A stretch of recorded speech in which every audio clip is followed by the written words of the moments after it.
இப்ப பாத்தீங்கன்னா சாமி ரிலேட்டடா நிறைய படங்கள் வருது. அதே மாதிரி இப்ப பல வருடங்களுக்கு முன்னாடி வந்திருக்கு. அதாவது வந்து ஆமா. ஆடி வெள்ளிலாம் ஒரு படம் வந்துச்சு. நிலகல் ரவியும் கனகா தான் நடிச்சாங்க. ஒரு யானை நடிச்சிச்சு. சூப்பர் டூப்பர் ஹிட் ஆச்சு. அதுக்கப்புறம் நிறைய பேர் சாமி படங்கள் தயாரிச்சாங்க. அதுக்கப்புறம் நம்ம இவர் லாரன்ஸ் வந்து காஞ்சனா தயாரிச்சு அது வெற்றி அடைஞ்சது. முனி வெற்றி அடைஞ்சதுக்கு அப்புறம் பாத்தீங்கன்னா காஞ்சனா 1, 2, 3, 4, 5 எத்தனை பண்ணான்னு நமக்கு தெரியல. அதுக்கப்புறம் பாத்தீங்கன்னா அந்த பேய் படங்கள் வரிசையில அரண்மனை 1, 2, 3, 4 சுந்தர் சி பண்ணாரு. இதெல்லாம் வந்து எப்படின்னா ஒவ்வொரு காலகட்டங்கள்ல சினிமால ஒரு ஒரு ட்ரெண்ட் ஒரு ஒரு இந்த படங்கள் வெற்றி அடையும் போது அடுத்து அந்த மாதிரி தொடர்ந்து இந்த மாதிரி படங்கள் பண்ணுவாங்க. இப்ப கருப்பு கதையெல்லாம் பாத்தீங்கன்னா ஒரு ஒரு ஒரு வக்கீலா நடிக்கிறார் சூர்யா. அதுக்கப்புறம் அவர் அந்த வக்கீலா கிடைக்காத நியாயங்களை வந்து ஒரு சாமி மாதிரி ஒரு ஒரு கேரக்டர் சாமியாடி சாமி மாதிரி இருந்து அதை பெற்று தரணும். அது பவர் கொஞ்சம் ஜாஸ்தியா இருக்கு.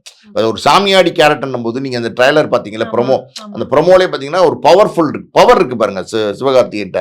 அந்த பவர் வந்து ஆக்ஷனா கன்வெர்ட் ஆகும்போது அது ஆடியன்ஸோட போய் ரீச் ஆகும். இன்னொரு விஷயம் கிராமத்து கதையினும் போது எப்பவுமே அது வந்து கரெக்டா சொல்லிட்டீங்கன்னா அது சக்சஸ் ஆகும்.